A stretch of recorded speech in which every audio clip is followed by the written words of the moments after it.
Ladies and gentlemen, welcome to the 442 podcast. I'm Azar Madani, and as always, I am joined by the wonderful Tommy Sondi.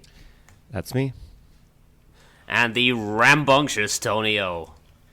Morning, boys. Rambunctious. Okay. That's one high I've energy. not heard in a long time. Yeah, it's 2 and 2. Two good intros. Decent. Back on form. You caught me on a good week. What can I say? This is true. Yeah, it's not often all of us are happy-ish on this podcast. I put ish for Tommy's general. We say happy-ish. Yeah. Tommy, I would like to point out that on last week's pod, you said, and I quote, "This will be fine." About 3 to 4 days later, it was significantly not fine. Yeah. Petacek was asked over the weekend, will you be able to pay your staff? And his response was, we'll have to wait and see. This is the situation that Chelsea are currently in. Hey, at least the it's not really affecting our on pitch performance, which is good to see. But hey, if you keep running to all your games, that will change. We're gonna be all riding our bikes to the. Not all your N'Golo games. Kante will be fine. Yeah. N'Golo Kante will be fine. Everyone else, less so. I mean, what do we play? We play Lille on Wednesday. I think running to France. We have to go to France for that as well because the leg was at Stamford Bridge. So what was it? They can only spend. You got 20K total 20K to spend on this trip, and if you guys waited until too late to book the train to Lille, that's going to be expensive. Yeah, so hopefully they already have those. How are they booking? I heard all their accounts have been frozen. Credit cards are being, rejected. Well, I wonder if it's already been prepaid and pre-booked. So I'm assuming, yeah. Prepaid by the players. Yeah. With whatever they're paying Lukaku, they could just funnel it towards that. Yeah. His goal bonus. Just use his goal bonus. Put it up. Goal bonus. 100 and what was he said? 115 million striker gets a goal bonus. Yeah. I'm sure he does. He's not getting it, but it's in the budget. So. Yeah, I'm sure things. I'm optimistic. So. You're still optimistic. Maybe that's why Big Rom isn't scoring any goals. He's just looking out for the Chelsea budget. Really, he's a good guy, team player. Yeah, legend. Chelsea legend. Legend. Oh, boy. I mean, speaking of legends, we'll come to Chelsea later. But Man United 3, Tottenham Hotspur 2. Well, that's more like it from Ronaldo, isn't it? Yeah, rolling back the years, the first goal reminded me, not quite as good, but of that famous goal against... The one against Porto? Yeah, and was it 2009, I think? Yep. Yeah. It was. So, just touch out of his feet, yeah. Eric Dyer backs off, Mm-hmm. Keeps his hands down this time, it's really bad. And hammers that one into the corner. It's been a while since he scored like a long-range effort like that, I think. Definitely not since he joined the Prem. Maybe in Serie A he had a couple. Yeah. He looked like he had a point to prove. It felt like we should let him go off to Portugal for 3 days every week if this is what we get when he comes back. Just let him go. Let him do his thing there. Mm-hmm. As long as we get this return. Yeah. I mean, you guys have Atletico and Madrid and Champions League on Tuesdays, so he's rounding into that form that he hits during this time of period. So he does love a game against Atleti, doesn't he? He does love that. For me, it was like, United had like maybe 10 shots this game. I think 8 or 9 of them were just from Ronaldo. Like I think they had like 8 shots and 6 of them were Ronaldo's. Like 75% of their shots or something. That was every shot on target was from Ronaldo, basically. Yeah, that's insane. But yeah, it's funny because... But that's also fine. Like, if he's putting them on target, I don't mind him shooting 6 times a game. That's what you kind of expect from Ronaldo, right? He shoots a lot. And it's kind of not really been there for a long time this season. He's either not getting the shots off, not connecting cleanly with the ball, Whereas, I say today, Saturday, he was doing all the Ronaldo. He scored a header off a corner. Tell you, We have Great two header. headers off corners. tell you who connected We are clearly. thriving. Harry Maguire. Holy, what a finish! What a finish! I am not. This is not plain Harry. sailing. God, Oh, he's so Harry. bad, man. Like every time he makes a mistake, I can't help but see when they zoom in on his face. I can't help but see the armband, and I'm just like, this is United's captain. It's the first thing that comes to my head every time. No wonder there's so much turmoil in the freaking locker room. But When it zooms in on his face, you can really see the light has gone out behind the eyes now. He's dead inside. Oh, yeah. Like It this was poor man. It was- This poor man. Like he's just there's the thing is, I thought he played okay this game, and then that happened, proving that there's always a calamity like a step away. and what makes it better is what is it? Romero just kind of laughs in his face after the own goal. Oh, he doesn't laugh in his face. He Or yells, yells in his it right face. in him. Yeah. And then he gets his karma comes back to get him, which is nice to see. Gets shoved out of the way by Ronaldo for the winner. I don't think he's much better, to be fair. Romero, he's a bit aggressive, but reminds me of Rojo, I guess. Oh, God bless there's Marcus there's a Rojo. name I haven't heard in a while. Yeah. Where did Rojo there's, go? there's up a to? name. There's a name I would like to continue to not hear for a while. Did he go? Where did he go after United? I don't know. I think he went back to Argentina. Oh, okay. Probably. Okay, fair Just, enough. just shipped him back to sender. We're like, no more, no more of this.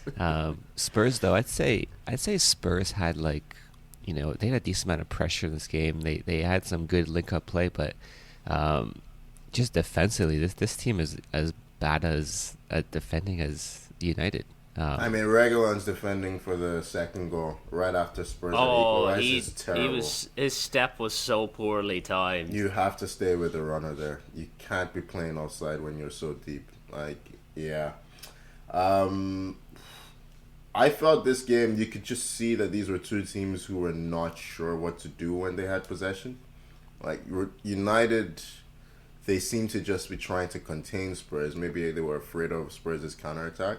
But, hey, when you have match winners like Cristiano Ronaldo or, Fred, he's been he was really good excellent this game. lately. He's the He was one really player good this who, game.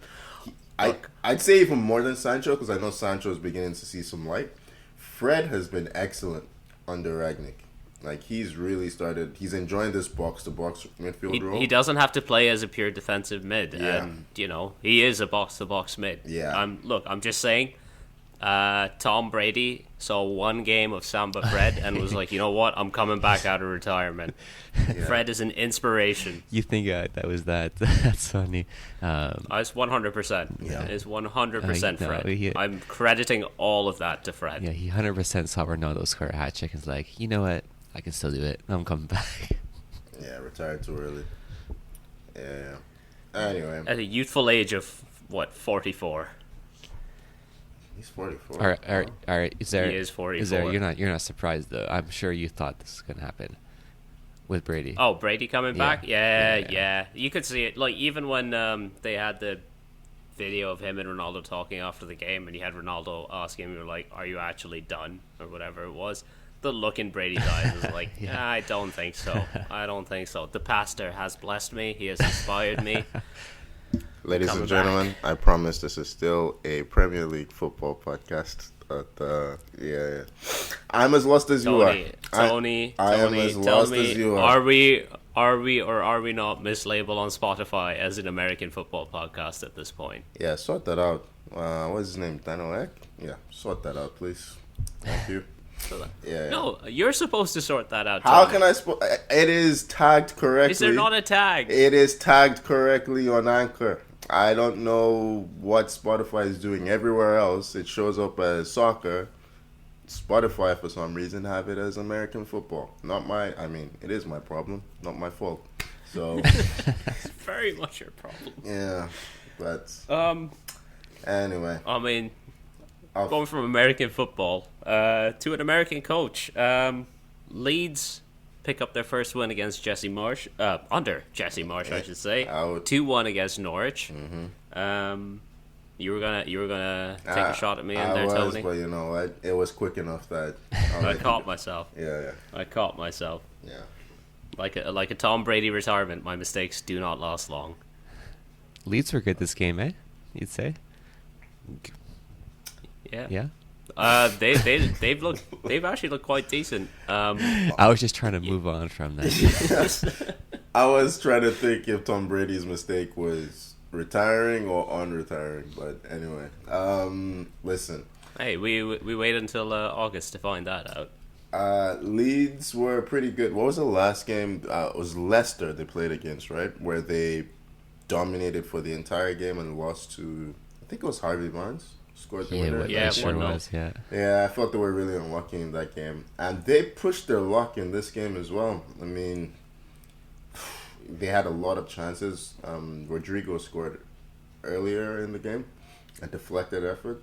But, yeah, Rafinha, he could have scored earlier. I think he hit the posts maybe once. Bamford had a great chance. Yeah, Bamford should have scored. And you could tell he was injured, though, because he came off right at halftime. But yeah, that one chance he had late in the first half, right, where he just kind of, he just switched off. Yeah. But no, he's not fit. That's the thing. I don't know what's going on there in that situation. Maybe they're rushing him back or not, but probably they need him. They need him for those lads running. I think we're at the stage of the season now where games at the bottom are almost as good as games at the top because they mean so much. And it was a pretty dramatic finish to this game. Who was it? Was it McLean that scored the equalizer for Norwich? I think it was McLean. Potentially, yes. It was a Pookie. It was a Pookie. I'm going to be honest. It was. I still struggle to tell Norwich players apart. It's been most of the season. I recognise Timo Pukki, I recognise Brandon Williams, you gotta recognize and I recognise Josh Sargent. Yeah, there you go. Yeah, but I think it was McLean who scored. It was, yeah. Yeah, a really nice finish. And it was funny because Pukki, he has the Norwich players going to grab the ball as if, let's go win this. I'm like, okay. Yeah, great confidence. I guess you guys did need the points. But it was Leeds who went on to win it. Teemu Pukki is the one person that believes they can still stay up. It would help if he could score more goals. But anyway. That was a 91st minute equalizer. Wait, hold on. I think we just got Tony calling out a player. I'm putting banking on Pukki scoring the next couple of games now. Yeah, look, we called out Dwight McNeil last week, and he got worse. Yeah. So it only works with the good players. Good teams, yeah, Norwich aren't picking that many points, but no, it was a great end to the game. Gerhardt kind of played inadvertent 1-2 with Rafinha, who kept his head, rounded the keeper in the 94th minute, and squared it for Gerhardt to win it. So. Yeah, he's absolute chaos in the stadium after that. That was so much fun to see. The chaos stayed on the field. It stayed on the field, right? Because it was Pukki that had the chance right at the end. See, it was. It was a lovely through ball from Tim Krul, who was up there. Yeah, yeah. I had to replay it a few times. Like, did he mean that? Yeah, he did. But Melier, he's had some stick on this pod, so. I think it's only right that he gets some praise this time for a big save with his face. Yeah. Yep. Yeah. You know what? You gotta use your head sometimes. I mean, we have talked about how some of his errors are mental, and okay, there it was. I could see you thinking. There's about a redemption. I could see you thinking about. Should I say this, son? Look, you could say that Leeds could be marching up the table. You can't say that. I'm sorry. I was waiting. For the first one. Yeah. I thought I delayed it a little bit this time. Gave you guys some time to settle in. You should have combined it with Josh Sargent. You missed your chance there. That was a better fit. Well, we'll save Josh Sargent for later. Oh, okay. It sounded oddly ominous. I don't know why, but I think we should just move I on. think we Yeah, should. I Yeah, think yeah. so. Yeah. Well, we'll move on to Arsenal to Leicester 0. Tony, you're usually at loath to say this, but Arsenal look, and I will whisper it, good. Top 4 side. Yeah. They look good. Yeah, don't know They about look- top 4 side just yet.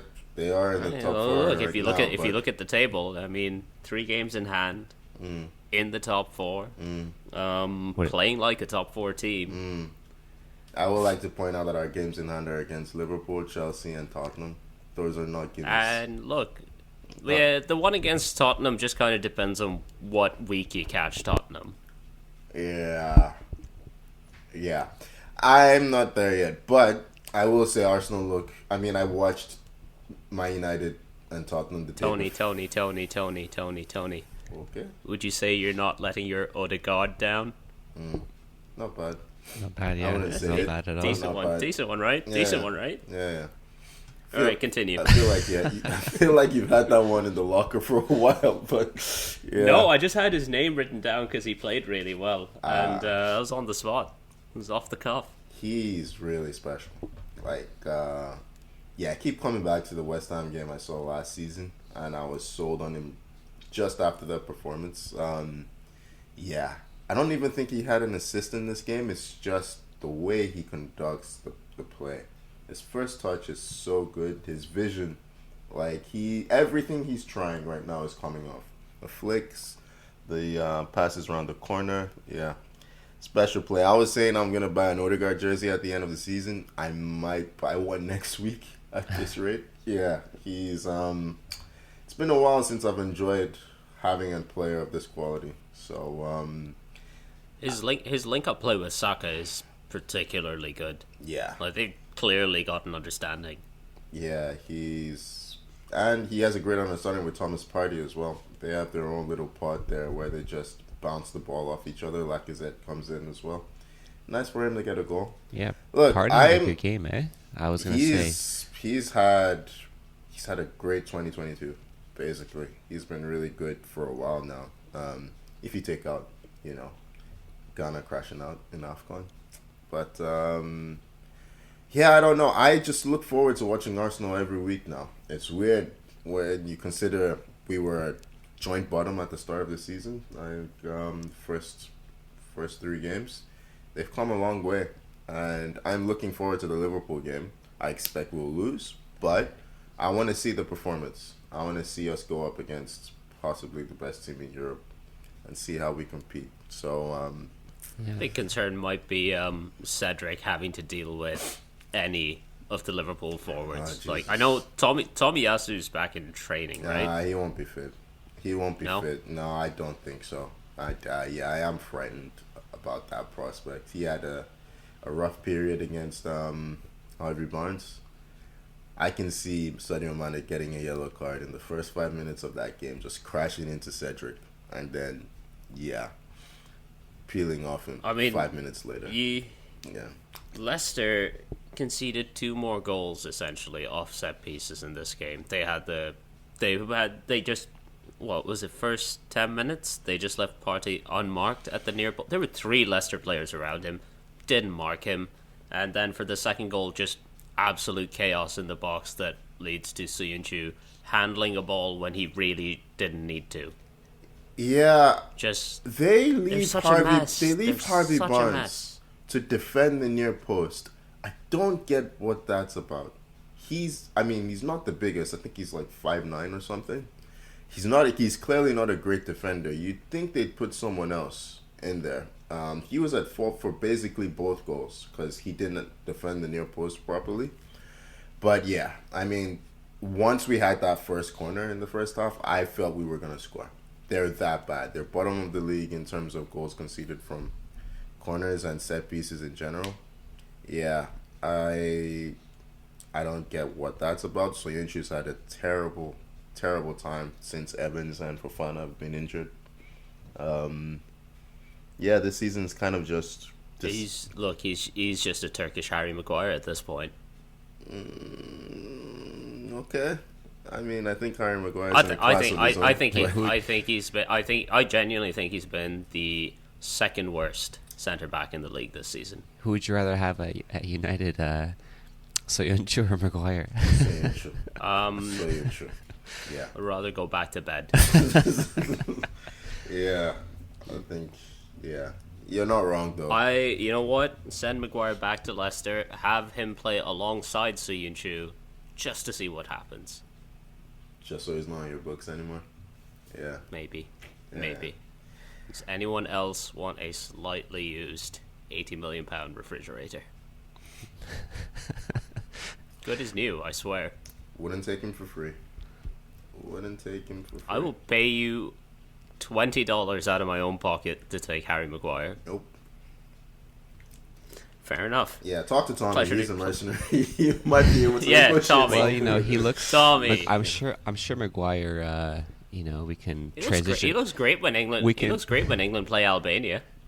We can transition him into some sort of other career. If we were to take over, maybe it could be like Easter Island Monument. No, I don't know. We'll find a role for him, but it won't be on the pitch. That's for sure. A runway for planes to land on. But yeah, enough of Tony being happy with Arsenal and all this future being bright, and he's looking forward to playing Liverpool. We can't have that. I hope Liverpool trounce him in the first 20 minutes. The game's over. Please. You miserable bastard. All right, let's move on to Chelsea. I mean, yeah, Chelsea won, Newcastle 0. I know we talked at the top of the pod about Chelsea's credit cards not working, accounts being frozen and stuff, but apparently they still had enough money down the back of the couch to pay off some referees. Jesus Christ. What a performance. Yeah. Go on, Tommy, defend your boy. And I don't mean Havertz. No, the ref's my boy. I mean, I agree with you. I actually agree with you guys on Havertz being quite a lucky boy to be on the pitch, because it's a pretty blatant elbow to who was How it? do you get your elbow high Dan enough to hit Dan Burn while Dan Burn is jumping? I love the commentator saying he has to jump with his elbows, as if no, it's normal for your elbow to be angled at that height. It's like, yeah, come on. You see the gash on Dan Burn's head afterwards? Yeah. Jesus. Yeah, it's as big as his eyeball. It's, nasty stuff.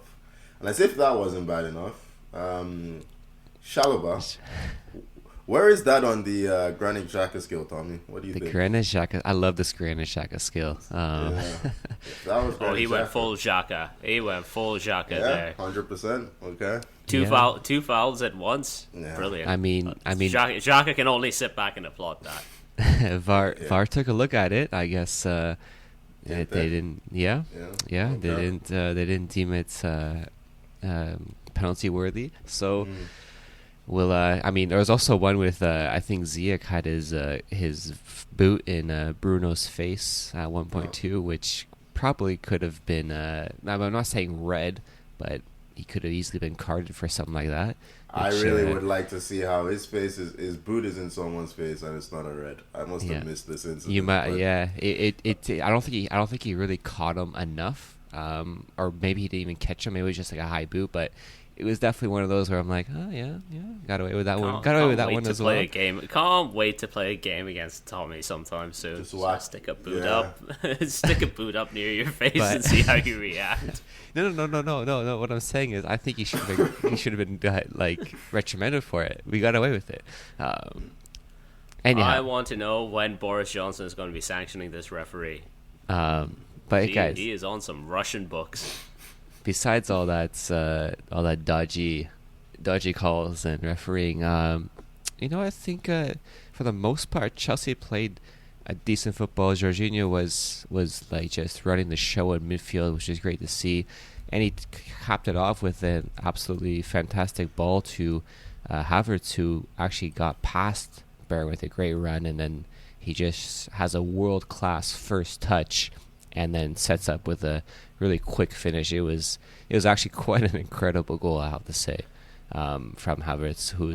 It's a brilliant touch of finish, but I feel so bad for Dan Burn in that situation. Yeah. Because he's the guy that Havertz has made the run off, and Havertz is faster than he is. He's struggling to keep up, and this is the same guy who's tried to take his head off earlier in the game.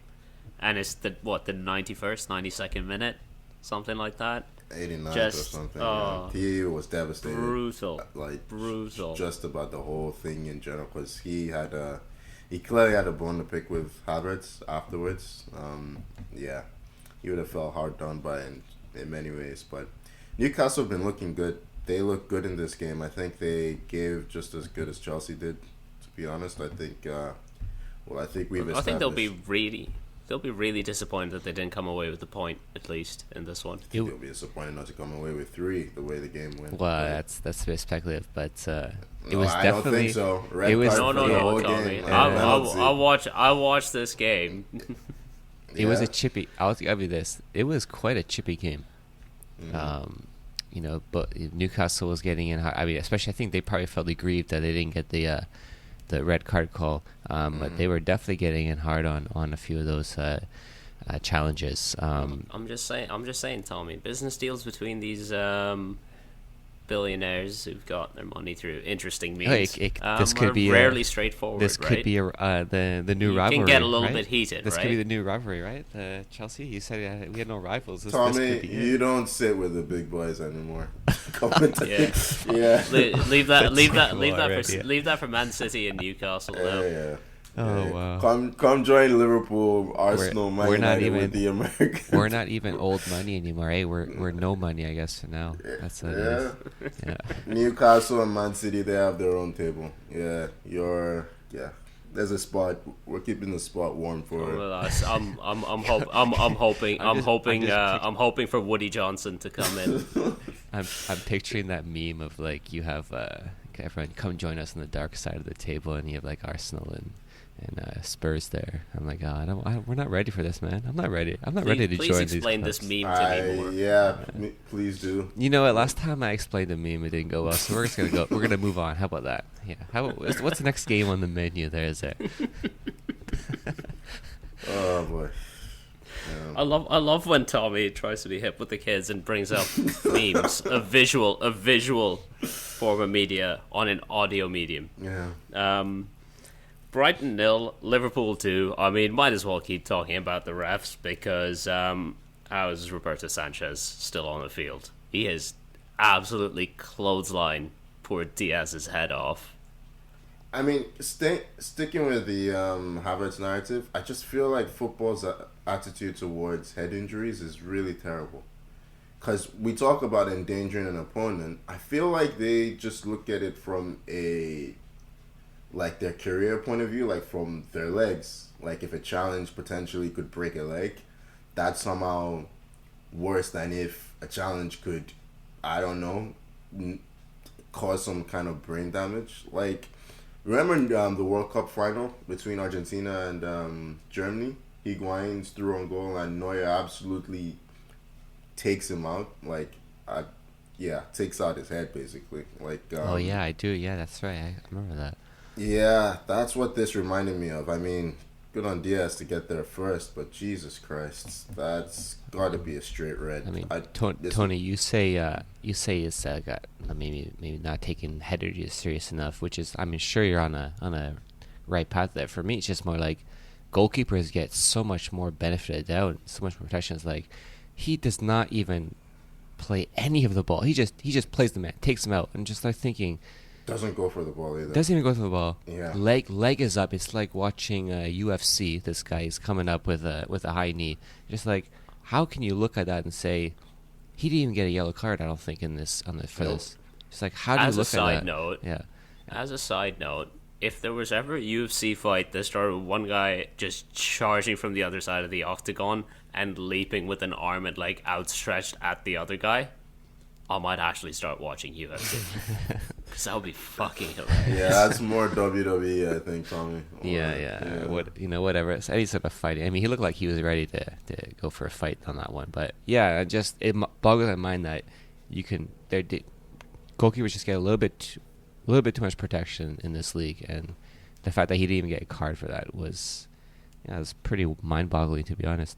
You hear that, goalies? Tommy's coming for you. Yeah, watch it.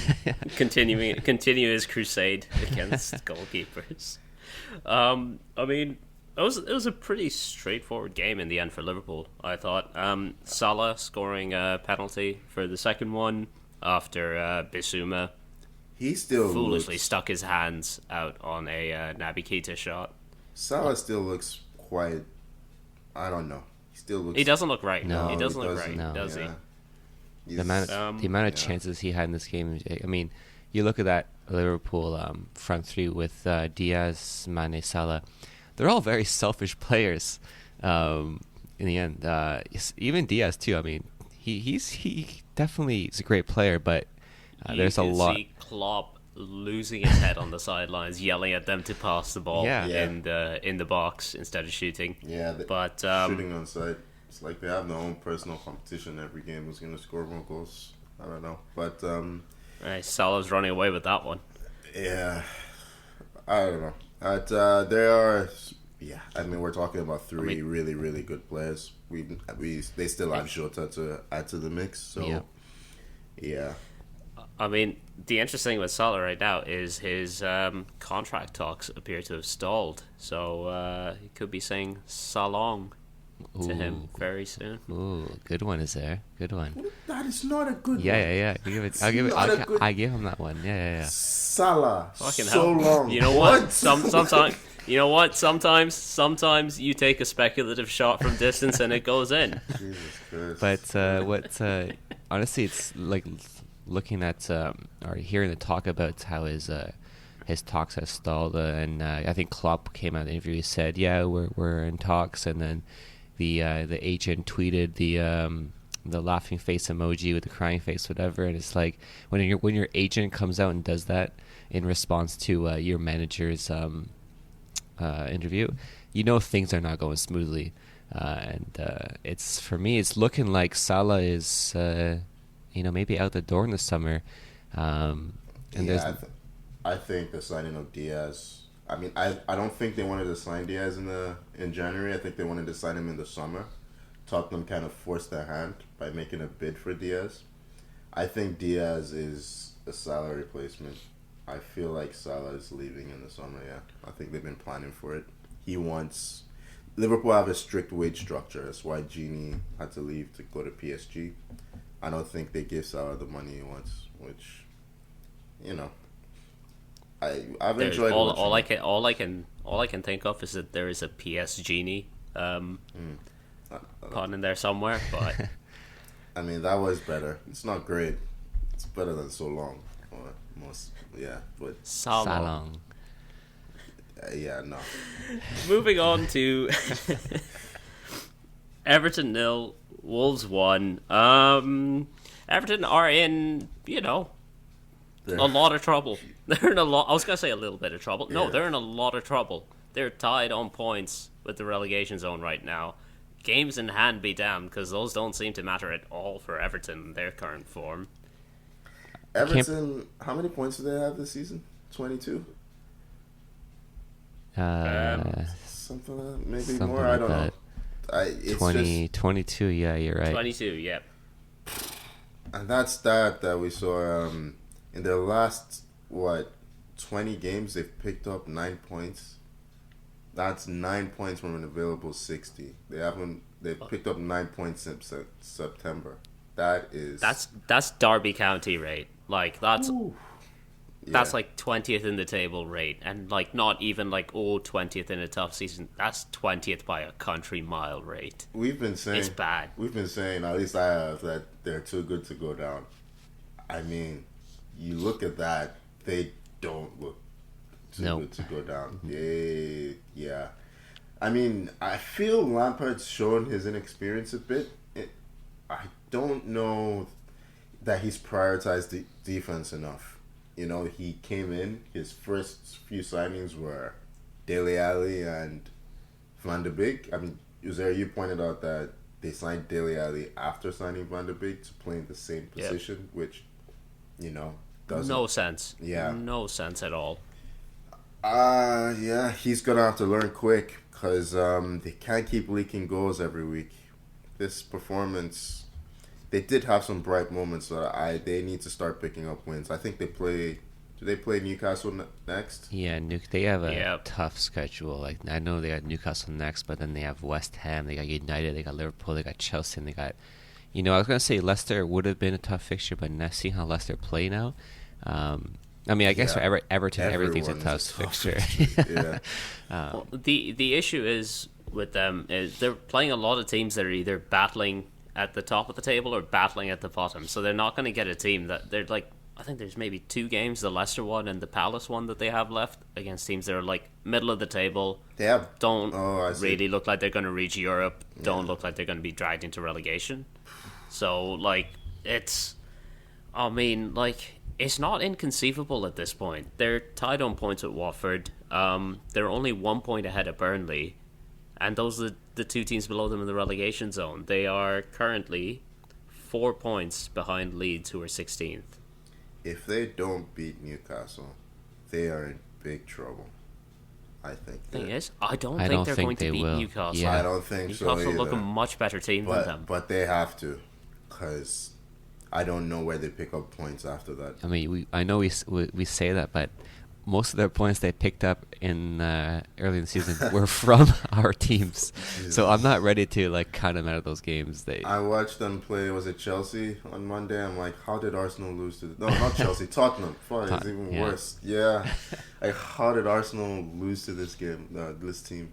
Good lord. But yeah, they need at this point. I mean, as a team, they're just terrible. They just need some individual performances to save their season. Like someone like Dominic Calvert-Lewin finally coming good, or maybe Richarlison having a good run, and he just can't get that goal. But like on top of that, Wolves, Ruben Neves, another player that Tony called out, who had a good midweek game against Watford. I think Tony, you watched that game, or you had something to point out with that game. But Wolves finally got back on track with a nice win, and the Neves was instrumental in that. I was just talking about Ben Foster just having a complete meltdown against Wolves. Yeah, his pass to Prudence, for Prudence to chip it into or clip it into an open goal, and then his evening was just, it was the icing on the cake was when Ruben Neves just chipped the ball over him when he's on his line. It's just embarrassing, but he was better in this game. I can't wait for the YouTube video. The YouTube video. Yeah. Moving on from this one to another clash at the bottom of the table. Brentford picking up a 2-0 win against Burnley. Christian Eriksen looked really good. Ivan Toney with 2 late goals and just a dagger in the heart of Burnley, because I thought Burnley played really well for a lot of this game. Just couldn't take their chances. Max Cornet's fallen off since the AFCON. Dwight McNeil, you just mentioned how we've apparently woken up Ruben Neves a little bit, but hasn't worked for Dwight McNeil. That man's still asleep. Yeah, I don't know what that header was. Just a guy with no confidence. Yeah, Brentford have really benefited from getting David Raya back and getting Ivan Toney back.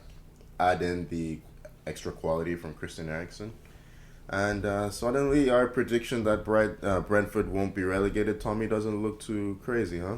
No, Yeah. I mean, Yeah. I will say it's really nice to see Eriksen, not just playing, but he's playing some good football. He had a great cross late in the game to set up Toney for his goal. And the thing of what I come out of this game is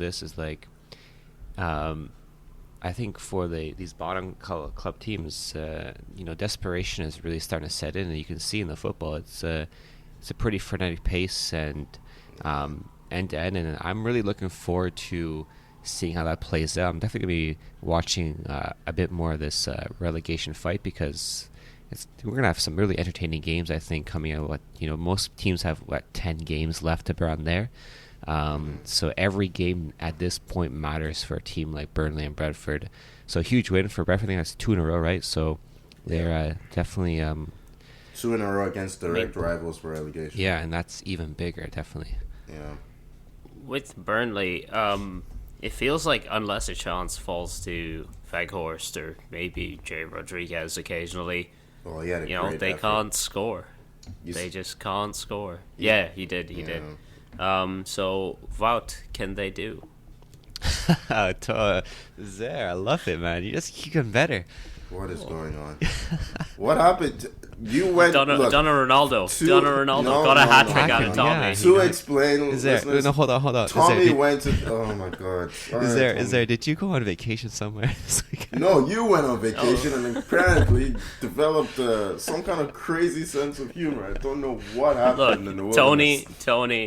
Tony, all we can assume is that Tommy, when he went to Tremblant this weekend, fell off his skis, hit his head, and it knocked some sense into him. I mean, I definitely fell off the skis. That happened for sure. That explains a lot. Yeah. Keep him coming, there. Keep him coming, man. Come on. Thank you, Tommy. Thank you. It's good to get some support from you two this time. From you Normally two? the support just comes from the guests on the pod. Not the guests, just Ahmed. But yeah, Ahmed was a guest on the pod. You be nice to him. Yeah. All right, what's the next game there on the menus there? West Ham 2, Aston Villa 1. Lovely moment when Yarmolenko scored. You could see how much it meant to him with everything going on in Ukraine right now. And big win for West Ham.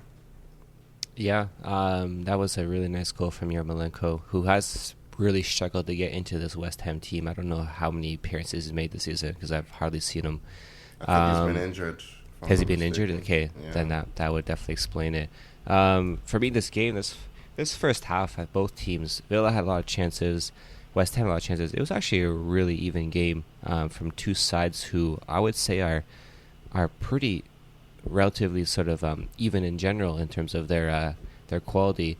Fabianski had an absolutely unreal save on Danny Ings, and then Martinez is like, oh yeah, I can do the same thing, and he, like, the keepers in this game had some really good saves, and in the end it was West Ham who just kind of took advantage of their chances. Who was it who got the first goal there for West Ham here? I'm like, I'm sorry, Fornell's got the second one, who kind of finished that game off. Mm-hmm. And then Ramsey had a nice, Buendia in this game literally sent, was it 4 West Ham players diving to, like, with an unreal cut. Did you just see that goal from Ramsey? Yeah. Yeah. Nice pass into the corner. I felt he should have shot. It was, he kept faking, but it was so good. The fakes were so good. He sold like half that West Ham team. It was so good to see. But I'd say it was a pretty fun game in overall. Yeah, apparently I didn't know this. So Yarmolenko was given time off by David Moyes in February following the Russian invasion of Ukraine. So even makes the moment even more special with this comeback. But West Ham winning a tough game again at home. They're just about hanging in there for that race for the top 4. So no, it's over. It's all Arsenal. I'm sorry. All Arsenal, it's baby. All Arsenal. If you guys lose it from here, it'd be embarrassing. Yeah. Biggest meltdown they've ever had, I think. Yeah. Okay. I mean, having the highest goal scorer in football history and battling for 5th place, that's not embarrassing. Okay. Oh, that is, but you'd be on par with us. One more game to go from this weekend, and that is Southampton 1, Watford 2. Another big result at the bottom. Watford, like we mentioned earlier, pulling level on points with Everton. Cucho Hernandez getting 2. The first of which was just absolutely comical defending from Southampton. Just top to bottom, a mess. Yeah, I can't remember who was playing beside Salisu in defense. Do you remember who made that initial pass? It was, I want to say Bednarik. Bednarik usually plays, but it was actually Forster's first pass from the back.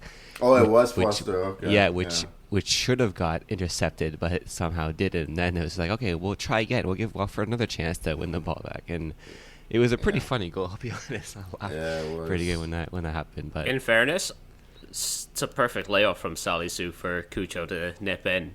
Like, he sets it up he gets the ball to die exactly halfway between him and, what was it, Bednarik that he was trying to pass to? No, I think he was trying to pass to Foster.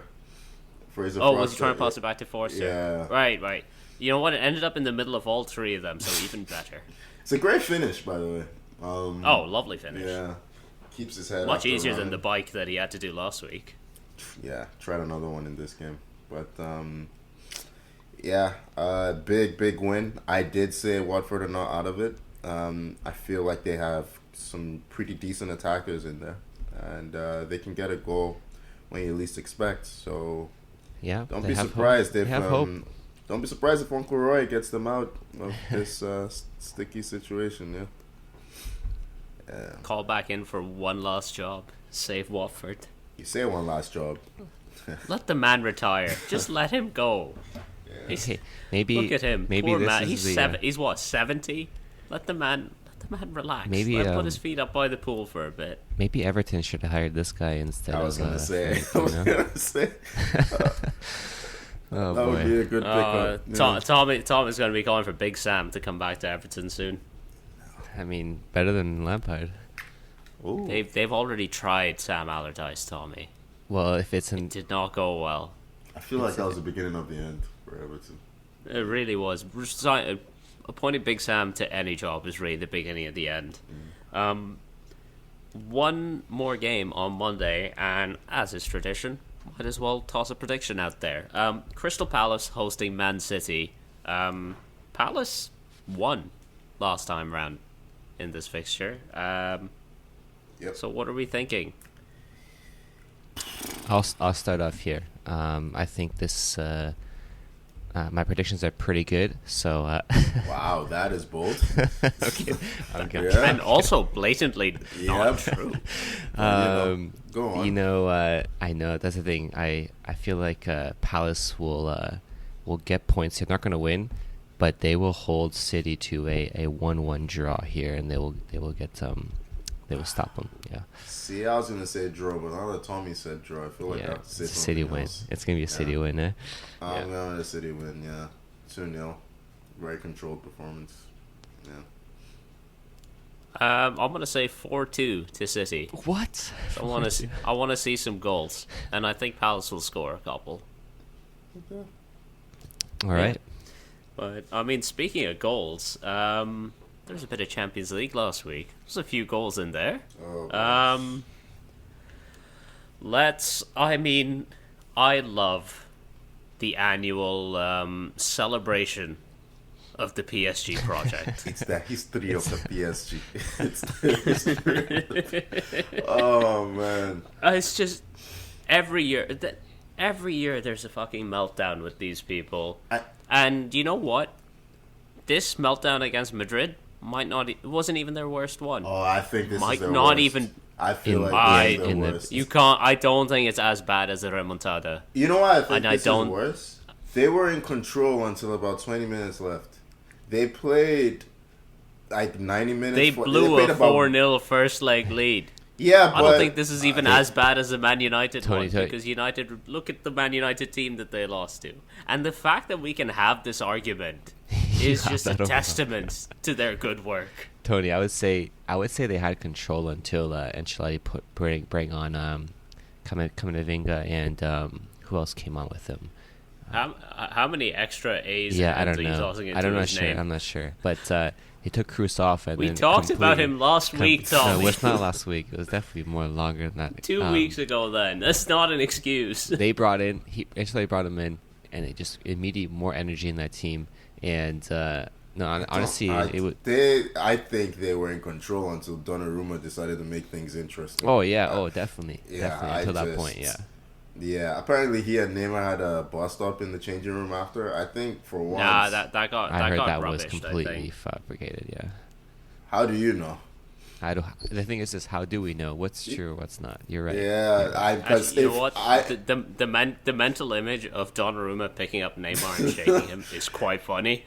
He's so large. I have to say, if I were in the PSG team, I'm going for Donnarumma after that. It's just no need to do that. Like, I mean, PSG, they conceded from their own kick. This is worse, man. I'm sorry, they conceded from their own kickoff. Like, okay, what was it? The remontada against Barcelona, fine. It's a bigger deficit, but they were under pressure for the entire game. How can you be so in control and just throw it away because of one mistake. I don't know. That team, that project is it's a joke. A PSG project, yeah. But It might be my favorite thing in football right now. It's so funny. yeah, They keep. It's so funny. Like, oh, it's wonderful. The thing is, for me, I'm expecting them to. They're gonna make some changes, whether it's Leonardo out as sporting director or whatever, and maybe Mbappe. I think we all believe he's gone to Madrid at this point. the Madrid fans were giving him they were giving a salute for his performance. Yeah. But like maybe Messi ends his vacation early there and goes somewhere else. Maybe Neymar goes. The thing is this: they're gonna spend a lot of money. They're gonna do something to that team. They're gonna spend a lot of money, whether that is bringing Salah in, maybe potentially, or someone else. Who knows? But they're gonna start this project again. And I hope we're in at this time of year and we're seeing the exact same thing happen next season. See you boys this night next year for the annual celebration. Yeah. I mean, on the flip side, though, Big Benz, Karim Benzema, what a performance! I think this will upset Tommy a bit. No. I think.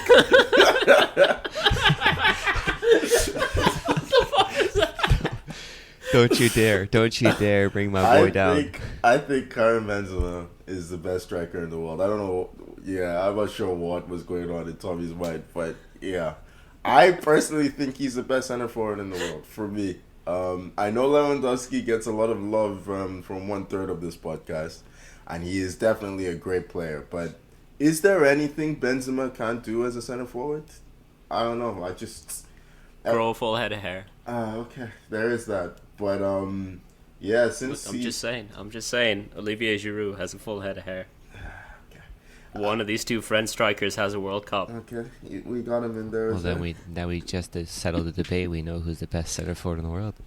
Giroud. Yeah. That's it. No discussion needed, Tony. Yeah. Where's Lewandowski's World Cup? Yeah, it'll never happen. Yeah, he it's a clinical performance, really. He was playing well even when PSG were on top. But, he just caps off a week which shows a recent trend of center forwards over the age of 30, really, still being the best ones out there. This week we had Lewandowski grabbing a hat-trick against Salzburg. We had Karim Benzema scoring a hat-trick, as we said, in this game, and Cristiano Ronaldo rolling back the years to grab a hat-trick from Man United. It's interesting because I don't know that we can really find any other center forwards that we back to young center forwards that we back to put in the same level of performance. I don't know if anyone springs to mind for you. Not even Erling Haaland. Yeah, I mean he'd be the one. He's kind of had a nothing season, but he'd be the one. He's always injured now. He's got I would say he has a worrying injury history already for his young age. I wonder if that's contract related. Not contract related. Well, yeah, contract related, and maybe looking towards a move. I don't know.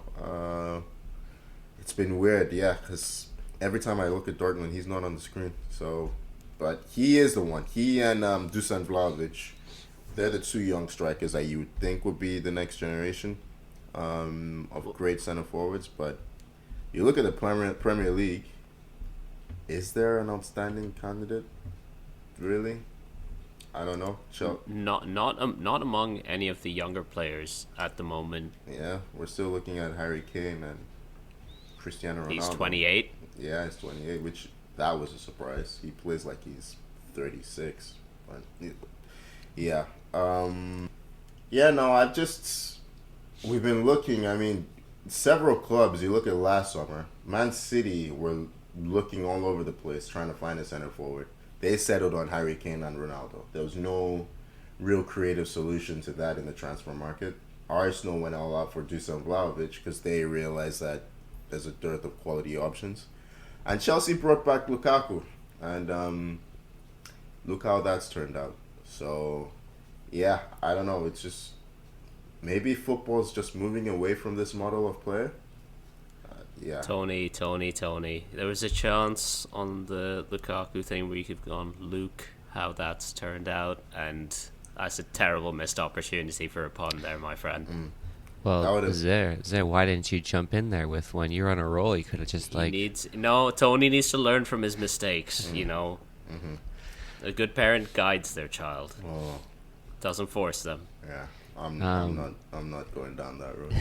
Yeah, but I think Tony, you make a. I regretted that as soon as I said it. If it helps, Tony, I think you make a point there about football kind of goes through this, these different sort of eras in terms of what's the most popular formation of the time, or what's the best way of or a certain way of playing, and then you see now maybe the center forward way is maybe we're kind of in teams are kind of moving away from, like I'm saying, top teams kind of in general kind of maybe moving away from that. Like you see Havertz, he's not a center forward, he's not a striker, he's an attacking midfielder, but we have him playing in that role and he's excelling. He's finally He's like the base model for the new center forward. Yeah, I think so. Really. Yeah. Yeah, like the false nine. He's one of the best at it, I think. Chelsea's best performances have always come with him in that role. Yeah. I mean, you get a lot of teams are moving to the central player in the front three acting as a facilitator more than a goal scorer. Like you look at how Liverpool essentially played with when they have Firmino in that role, where he's essentially there to create for Salah and Mane. Yeah. So they'll be getting more assists than they will be getting goals sometimes. Yeah, Lacazette's our top assister now. He doesn't really score anymore, but other than from the spot. No, it's just interesting. I think you look at the top scorers. You pointed out, Tommy, I think, was it Salah has 20? And yep. Salah's got 20, and then before, I guess you have Jota and Ronaldo both on 12. Mane's got 12, and then Son's got 11, and then you have the next actual out and out striker is Kane, and Tony both are on 11 right now. But almost half behind where Salah is. But yeah, those names on the list are not. Mahrez is there. And then Sterling, and you have Bruno. Like the names on these lists are like wingers, midfielders, attacking mids. We're not really seeing a lot of out-and-out strikers on this list. Yeah, it's funny because I think a year ago the trend was really that we weren't seeing a lot of number 10s excelling.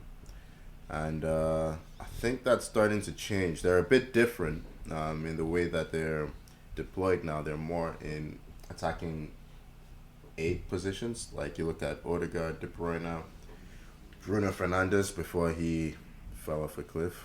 But yeah, I don't know. It's just been really interesting to see the trend that's been happening. But it does kind of beg the question: what future strikers outside of Haaland and Vlahovic? Where are the future strikers, like the ones that you think might come big? Like who could they be? Yeah, we're hoping for someone like Jonathan David to continue his development. Good player. I'm not quite sure. He's been linked to a couple of Premier League moves. Yeah, his goals have kind of dried up of late, though. He's not scoring as regularly as he was before. Alexander Isak was another one, who before this season was highly rated, but he has 4 goals this season. He's not scored in ages, so yeah, it's when we go back to our top young players list that we all did a couple weeks ago. Yeah, how many strikers did we have in there? No, I don't think there were any, right? No, and I think that right there is a pretty good indicator of where the future lies. A bit. I don't know. I'm wondering if this has something to do with maybe in terms of grassroots or just like development at the younger age. Are they just are maybe younger or coaches at that stage? Maybe they're just not, coaching that position as much. Maybe they're just like developing. I don't know. I'm just kind of speculating here, but maybe that's where it starts. It could just be a case where the skill set you need to be a top level striker in the modern game is kind of, as we've seen, and as I believe you guys already mentioned, is something that develops more at a later age. So, you know how goalies kind of develop a little bit later? It could be a similar kind of story with strikers now. It could be. It could also be the goal scorers now. I mean, back in the day when the white players, they were midfielders, they weren't forwards, right? So you had David Beckham on the right, on the wing. I mean, if you look at someone like De Bruyne, that's arguably where he'd be playing instead of playing in a midfield role, right? So yeah, nowadays your wingers, you have your Mo Salahs, you have your Vinicius Juniors, you have Sadio Mane. I was trying to think of a United correspondent. Sorry, couldn't really think of anyone. But yeah, yeah, just in general. Thanks. Just in general. Jadon Sancho, maybe? Goal scorers. Nah, fair. Yeah.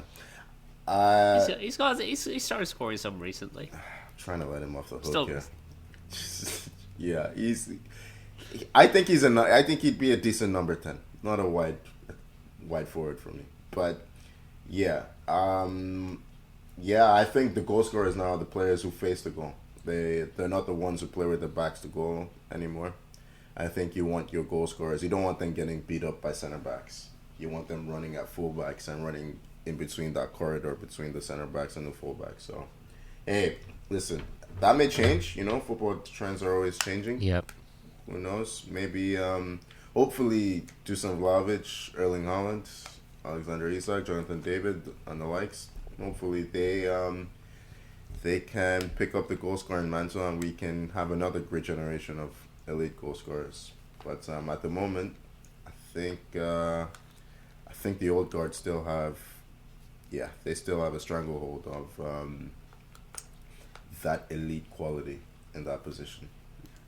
Yeah, I mean, Definitely. I was gonna say, football does change a lot and fast, and who knows? Maybe that out and out center forward striker is there right now, and we just don't know about him, and he shows up and starts killing him. I like personally seeing, many different styles of play. So there's always going to be a top team that relies on maybe a striker for their most of the goals, and it works out. So, Tell you what, Chelsea have one on their books, Armando Broja. He's not been scoring of late, but good player. You never know. You're not allowed to sign players anymore. We can't even bring him back. Oh, is that true? Yeah.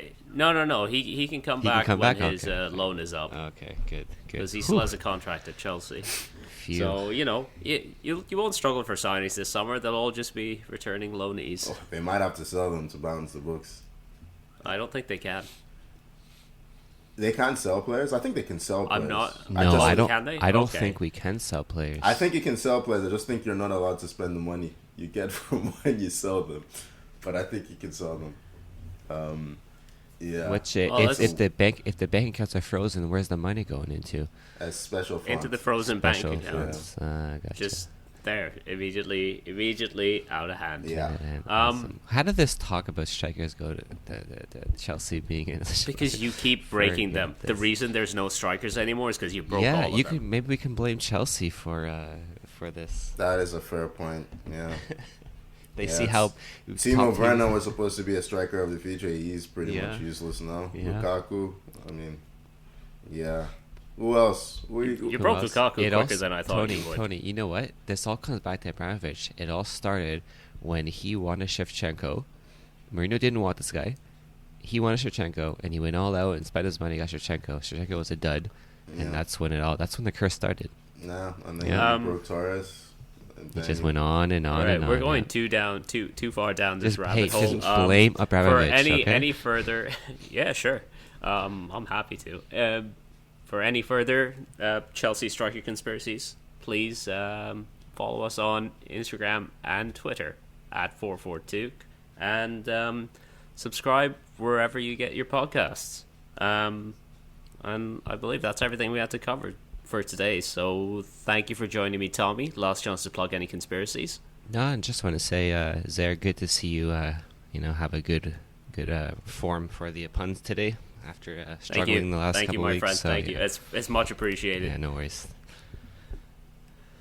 And thank you for joining me, Tony. I think one of these days I'm just gonna have a podcast with you and Ahmed. Just tossing puns back and forth to each other. Yeah. Don't tempt me. Don't tempt me with a good time. But yeah, enjoyed the chat, boys. Thank you so much for listening, and we'll see you next week. Bye-bye.